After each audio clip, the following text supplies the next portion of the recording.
मेरा नाम डॉक्टर विनय कृष्णा हुआ और मैं फोर्ड हॉस्पिटल में as a chest physician. World asthma day जो कि इस साल यानी कि 2025 में 6 मई को मनाया जाएगा, मंगलवार के दिन। इस बार का जो थीम है वो है कि एजमा की ट्रीटमेंट है, इन्हेलर्स को हम लोग सब लोगों तक पहुंचा पाए, सारे बीमार जो हमारे एजमा के पेशेंट हैं उन तक इन्हेलर पहुंच पाए। इसका मेन थीम जो make inhale treatments accessible for all का मेन मकसद है कि ज़्यादातर पेरिफेरीज में देखा गया है कि दमा के लिए भी ट्रीटमेंट चलता है, उसमें इन्हेलर्स को ही अवॉइड कर दिया जाता है। नॉर्मल ब्रोंकोडायलेटेड टैबलेट्स जो होते हैं, दो छोटी छोटी गोलियां आती हैं सांस की दिक्कत के लिए, उसको लोग ले लेते हैं। कुछ ओवर काउंटर ड्रग्स यानी कि दवाई दुकान से लेकर खा लेते हैं। कुछ वहाँ पे अवेलेबल आरएमपी डॉक्टर्स जो होते हैं वो प्रिस्क्राइब कर देते हैं, उससे पेशेंट ठीक होने लगते हैं। कुछ इंजेक्शंस ले लेते हैं स्टेरॉइड्स वगैरह का, उससे ये पेशेंट को अच्छा लगने लगता है। तो मरीजों को लगता है कि मैं अब ठीक हूँ और दमा मेरा ठीक हो गया। इस कारण से क्या होता है कि पेशेंट हायर सेंटर पर नहीं जा पाते हैं जहाँ पे एजमा का समुचित इलाज किया जा सके। उनको प्रॉपर पीएफटी एक टेस्ट होता है, पल्मोनरी फंक्शन टेस्ट, उससे चेक किया जा सके कि ये जो एजमा है वो किस सिविरिटी का, हल्का है, मॉडरेट है या सीवियर, माइल्ड मॉडरेट सीवियर। तो ट्रीटमेंट जो है इन्हेलर्स का अकॉर्डिंगली किया जाता है according to the PFT report.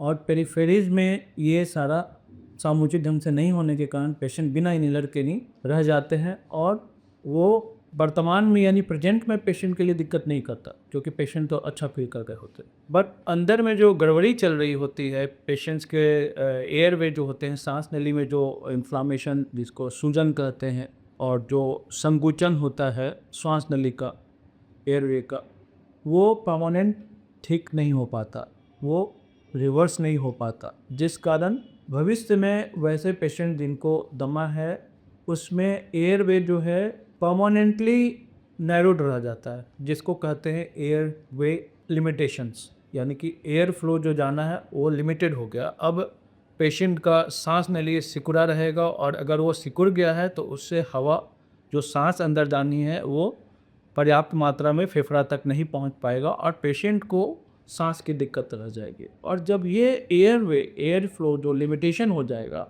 तो हमारी सारी दवाइयाँ देने के बावजूद भी बहुत सारे पेशेंट ऐसे हैं जिनको सांस की दिक्कत रह जाती है और वो उनके लिए मुसीबत बन जाता है।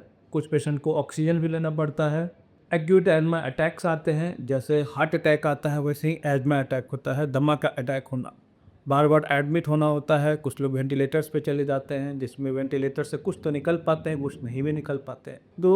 2025 का जो ये मेन थीम दिया गया, इनहेलर्स को सब तक पहुंचाना है, सारे दमा के मरीज तक पहुंचाना है, इसका बहुत ज़्यादा इस पर फोकस रहेगा। और हम लोग कोशिश कर रहे हैं being a chest physician, being a pulmonologist, कि इन्हेलर्स के बारे में ज़्यादा से ज़्यादा लोगों को हम लोग समझा सकें। और हम पेरिफेरी तक इन्हेलर्स को, ऐसा नहीं है कि इन्हेलर्स पेरिफेरी में उपलब्ध नहीं होते, बट प्रॉब्लम एक ही हो रही है कि पेशेंट्स को वो प्रिस्क्राइब नहीं किया जा पा रहा है, क्योंकि वहाँ पे डॉक्टरों की कमी होती है, एक कुशल डॉक्टरों की कमी होती है जो कि सही ढंग से उसको डायग्नोस करके इसका ट्रीटमेंट दे सके। इन्हेलर्स के अलावा कुछ और बातें होते हैं जो एजमा डे के दिन पे मैं बताना चाहूँगा, शेयर करना चाहूँगा।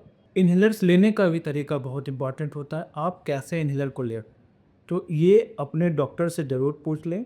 आप वहाँ पे अच्छे से समझ लें कि इन्हेलर्स को कैसे लेना चाहिए और कितनी बार लिखा गया है उस पर भी ध्यान देंगे, समय पर लेंगे। अगर समय पे सही डायरेक्शन में सही तरीके से इन्हेलर्स को लेना है तो एजमा काफ़ी हद तक कंट्रोल किया जा सके। याद रखें, एजमा को हम लोग कंट्रोल कर सकते हैं बशर्ते कि हम लोगों ने ट्रीटमेंट सही टाइम पे शुरू किया हो और सही ढंग से ले रहे।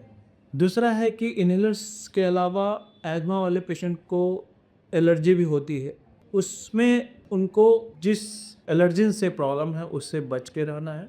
एक एलर्जी का कैलेंडर बना लेना है कि कौन से महीने में मेरे को दिक्कत हो रही है, सांस की बढ़ जा रही है दवाई लेने के बाद भी, उसके हिसाब से एलर्जी से बचना है। कुछ खाने की वस्तु है, कुछ हाउस डस्ट माइट हैं और बहुत सारे कॉलन गिरस, बहुत सारे अबाउट 75 टाइप्स के एलर्जेंस हमारे आसपास में हैं हमारे इंडिया के जोन में 75 टाइप्स के, और एलर्जी की ट्रीटमेंट भी आज के डेट में हमारे यहाँ उपलब्ध हो गई है, क्योंकि एलर्जी के टेस्ट, स्किन टेस्ट होते हैं, उसके लिए स्किन टिक टेस्ट उससे करके इसका इलाज किया जा सकता है।